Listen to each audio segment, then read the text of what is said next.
Hi, everyone. Welcome to the Continental Club. Here we go. I'm Ann Hine, Embroidery Software Specialist for Janome America. And today I'm talking about last minute Christmas gifts. I know we're not quite to the last minute stage, but now you have something in your pocket in case that last minute guest shows up or you decide, oh, you know what? I have to give all the teachers a gift. Here you go. You can do this gift here. And I came up with two napkin ideas and I used designs in the machine for my napkins. So I'm going to show you how I did them and show you what they look like. So let's start with how they look at this moment. Let's see here. Let me go to here so you can see that. And just going to check here to make sure that my microphone is working okay today. There we go. It is. All right. Okay, so I have these two right here. This one here is in our machine, and I've always looked at it and wondered, what can you do with this bow? So I was thinking, oh, you could put it on a napkin and then fold up your napkin so it's like a little package and put it on the plate, and there you go. Now this fabric, I wouldn't use this fabric again. It's a little bit of an open weave. It's a little stiff, and it really took a lot of, I really need to press it more. And I had it at one point all tucked in here, nice like this, and it looked really good. There we go, and I had it all pressed. But as it sits here, it doesn't want to hold its pressed very well. So the other thing I changed on here is this little on inside part here. It had a little tiny color in the corners up here, and I just put it the gold color that I wanted. And then I used, this is actually a variegated that's in there for those. And if you don't like those, you could do them all one color. I still think it would look okay. And even the center, you could do it all as one color on there as well. All right. The other one, and I'll show you a little bit more about that in a minute. The other one is using some designs from Normal Border Sew, the Normal and Border Sew. And I put them along the corner of my napkin. And when I created them, on the grid of the machine, I put the designs, I got to get this in here, there we go. I put the designs right up against the edge of the screen so that I knew they'd be right on the edge here. And then I laid this on my fabric and I put little blue marks right where the little indents are in the template itself, right here. So when I brought it over here, I could just lay it in there. And I did baste it with the built-in basting. And when I baste, and you can see I've left the little thread here, I pull my bobbin thread up right here, and I gently hold both of them while it goes up here and starts its stitch and goes around. It makes a perfect baste every time. And then I just pinned my piece to the stabilizer so that it would stay off to the side here and not fold over and cause a problem. So that's a second one I'm going to show you. The first one we're going to work on, though, is this one. And one of the things I did when I had my napkin all opened up like this, and it is kind of big. Personally, when I have a big one, when I lay it on my lap, I just lay it like this halfway. So, and these are pretty soft, so even if someone used it, I think it still would be fine. What I did is I figured out on my napkin where I wanted it, and I had done some little gentle folding at one point, like, oh, I want to fold it like this. I want this side in, and I want it to look like that. Well, I happened to find a fabric in my, this is like a 5.5, no, it's a 5x5 design, maybe 5 by a little bit, one way is a little bit wider, a little bit longer. So I laid this on there. So I knew exactly where it would look, what it would look like. So I had that idea. And then what I did, I'm going to move this out of the way. Then what I did is I took my,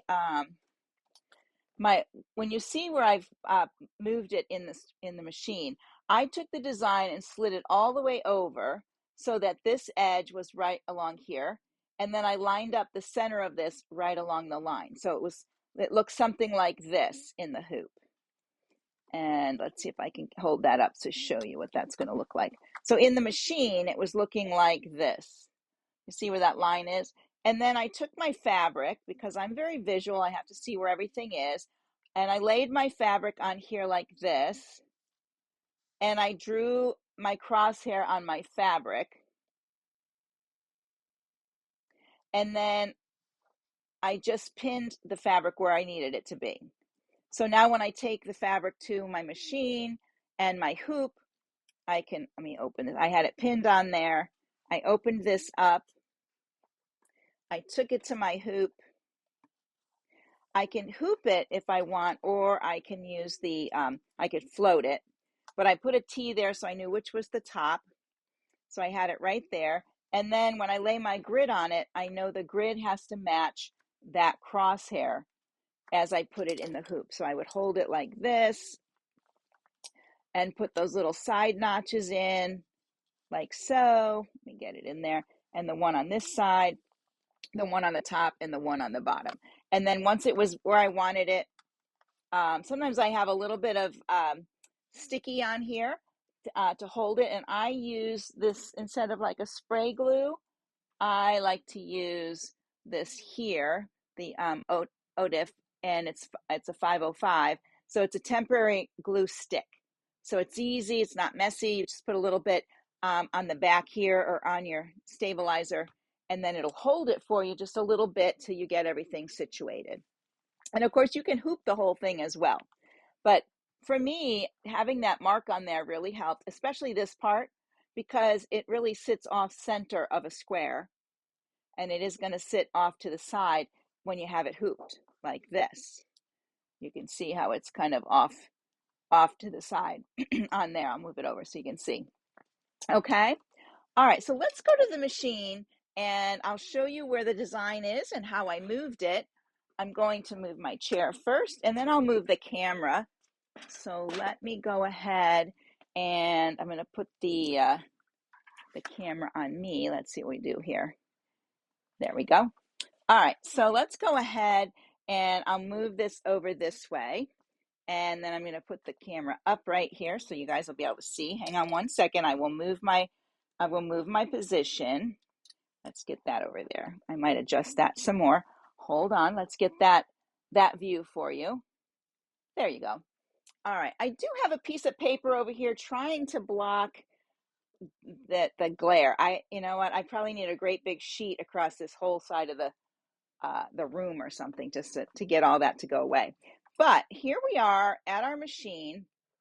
I'm trying to let you see the whole, there we go. The whole screen. Let me turn this a little bit more. Hang on. There we go. So right now I just went over into the embroidery mode by going to the home, and I didn't have anything on my screen. So everything is blank. One, there's nothing here, and two, there's not a hoop connected. So on the 17, until you have something on the screen and a hoop connected, you won't see some things on the page. But we're going to go right up here to the edit screen right here. And the first thing I want to do is I want to change my hoop. And that bow, that little package bow, I did in the RE20D. And then I'm going to go find my design. So the first one is by design grouping, by hoop size. There's our lettering, our normal and border sew is in there. And then of course our edit screen. So that bow is right here in group 15. And so I'm going to select it. And you can see how it is above the crossbar here. And it's not all the way over to the side. You can put it right against this side. So I'm going to use my arrow key and bring it over. And then I'm going to slide it down so that the cross part of it, this part here, is about halfway on with that bar. So I have that as a kind of as a point to watch. And I'm going to bring this over so you can see.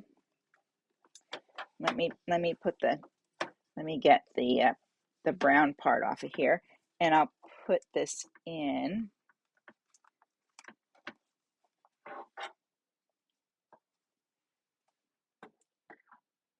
So when it's in the hoop, this is the edge of my, well, this will be up against the edge. Hang on one second to get it in there. There we go. Just so you can see the visual that the grid mimics what is going on the screen of your machine. So I've moved it all the way over so I know it's going to stitch right there. And actually the actual center is over here. And if you had your fabric pinned on there like this, you could just follow the lines on your fabric. This is in lieu of making a template. You could print a template, or you can just make a square of paper and put your off-centered crosshair on there, because this side's a little bit bigger because it's more over on that side. All right. And then I would just, once I have it where I want it, I would push OK. And it's going to go to the Ready to Sew screen. There we have it.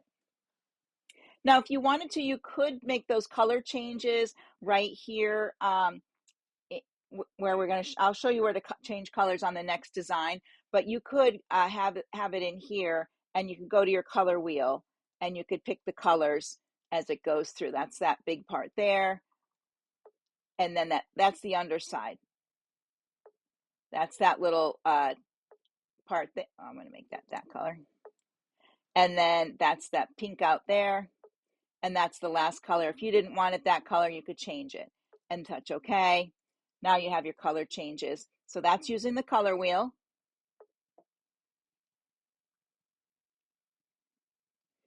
There you go. And I can group these two together, but I don't want to group these two because of the way it stitches. So if I went back again and I went to color grouping, which it won't color group because there's no, I guess it doesn't see that it's color grouped here, that it needs to group these two because they're not exactly the same. I think that's what it is. All right, so I'm going to let this one go, and then I'm going to show you how I did the next one. All right, let me see here. I want to make sure that I had a little mic issue earlier, so I want to make sure we're still working. Okay, good. Okay, so for this one, I want to go to my SQ10D, this little one. And I could build it on a big one, but I know what I want to do on this one. So I'm going to go up here to my lettering tab, and you can go all the way over. You get border, and then there's the normal sew. So we're going to use border, and there's 4 pages of normal sew. So I'm going to page over, looking for my design. And did I pass it, or is it in the other one? Oh, it's in border, sorry. Border, there we go. And border has 2 pages, normal has 4. So here it is here, and I'm using this one here.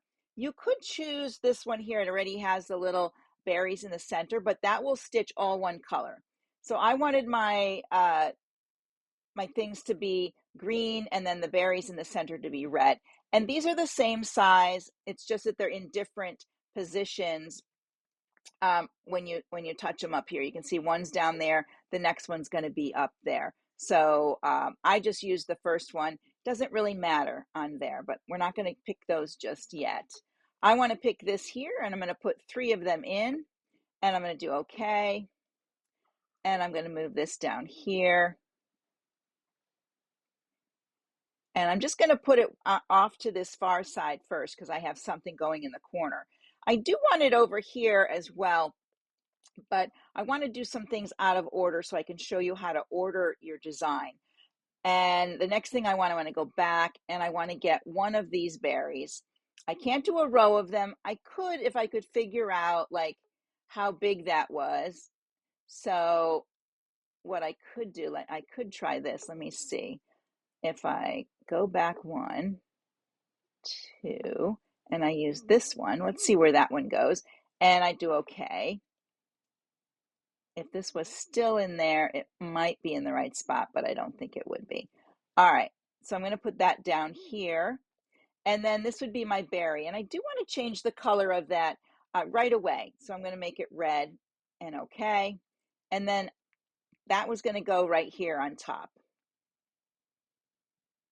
But I do want to make this green, so I'm going to come back in here, and I'm going to pick the green and slide this down to a little bit darker green.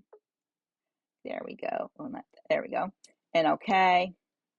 And I wanted to copy it and put it over here as well. So I'm going to, while it's selected, I can copy it with the 2 pieces of paper.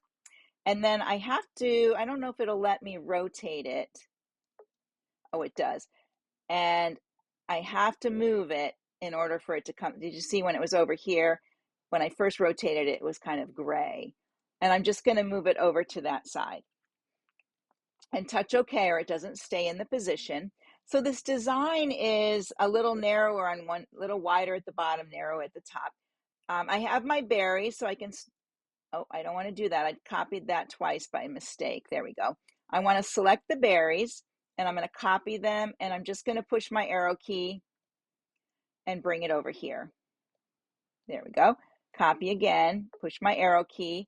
It keeps them perfectly lined up where I want them. So they look uniform going across there. And then for over here, I could bring in another one, or I could just copy paste that one and then slide it up over here.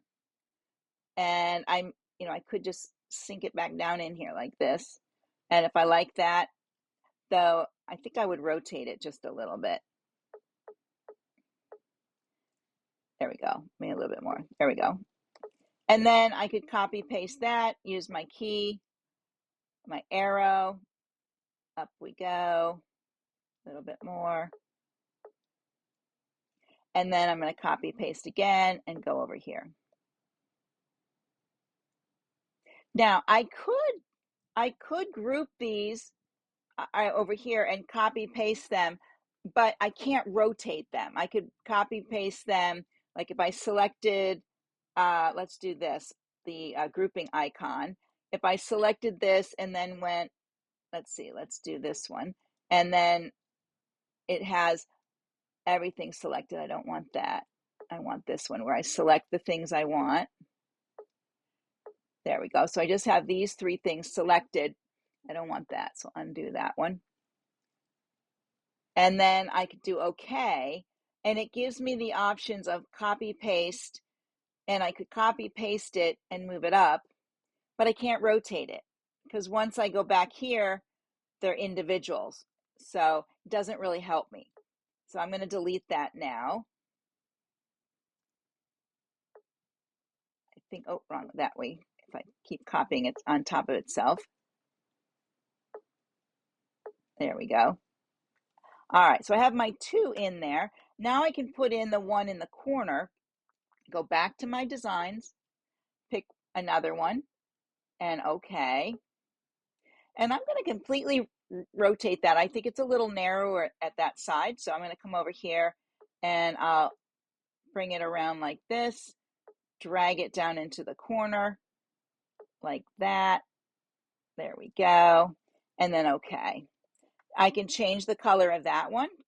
I can't quite make it that green, but I can make it a little bit different green, which will be fine. There we go. And OK. And then if I wanted a letter, I would go back up here and I would go to my my favorite font, which is Galant. Let's see. There we go. One more. Did I miss it? There it is. And I like the H. And you can make them small, medium, or large. I use the medium. I thought the large was too big, but you could bring in each one and see what you like. And then you could bring it down and put it right in this corner. You can change the color on that too if you don't want it black. So if I didn't do anything with this and I just went ahead and sent it to the ready to sew screen, let's go over and see what that's going to look like. I didn't group any colors. I didn't redo the stitching order, and we're going to look at the thread colors here so you can see all of them. So it would be doing green, red, green, red, red, red, red, green, and black. So I'd be changing colors or flipping through them. So instead, if I go back here, go back to my grid, first thing I want to do is I want to put it in order. All right, so I'm going to select this here, and I want this to stitch first, then this one, then this one, And then I want my red ones. So I'm going to go red, red, red, red, red, red, and then the black one, and then touch there. Now let's go look at that and see what that looks like. So now, see, now we have, let's go in. We have the two greens, the other green, all the reds, and the black. That's great. But now I can group the colors. So, and I would do this all in one step. I would reorganize with the 1, 2, 3, and then I would do my color sort, which is right here. It's the 4 threads over 2. When you select it, just page through. You can see these are highlighted, so those greens come together. That's by itself. The reds are going to come together, and then the black is by itself, and okay. Now it only saves it into the stitch window, the ready to sew window. If I go back to edit, I would have to group them again. And you can see it's now 4 colors, and there's our 4 colors. When I put this on here, all that green will stitch first. Of course, the light green, all the red, and then of course that last color. So that gives you quite a few things that I showed you on here. Copy paste, we have our rotate, we use our arrow keys, the grouping icon, the order of stitch out, and of course color and grouping of the colors there. All right, and if you wanted to save this, what you would do is come right in here. It won't save your color grouping, and then you could make a folder by touching the folder up here and making a name for it. I did a Christmas one. And then when you open your Christmas folder, you touch the pencil and you could write down whatever that one is. I'm going to call it XYZ and OK. Touch OK again. And it will be right here next time you go look. If I wanted to go in here and take it out, Christmas, and here's my XYZ. If I opened it right now, I'm on the edit screen, so it will copy itself right on the edit screen, which I don't want. So I'm going to X out of here. All right, so that gives you a lot of things to think about when you're working, through your projects for the holiday season. And if you don't want to, and you could bring in your own designs or designs that you've purchased out there in the market out there. If there's some, you might have a favorite design. Instead of the letter, you might have a little poinsettia you want to put there, and then you could put your other designs around it like that. So it's really up to you what you want to do. I just like to give you a couple ideas of how to use some of those designs in our machines. And it's not always all about going through, sometimes you have so many Christmas things you don't know how to, you don't want to, hard to choose. I have a hard time choosing sometimes. So I love the designs that we have in our machine. All right, everyone. If you have questions or comments, please post them below. I'm going to come back and answer all of those afterwards. And I wish you all a great holiday season. Hope you get all your projects done. And I'm going to be working on mine. I have a project I started, I think, in 2022 that my husband said, "Are you going to finish it this year?" I'm like, "I'd like to. It's halfway. It's halfway. I could very well do it." All right, everyone. Have a great day, and thank you for joining me today. We'll see you again next time.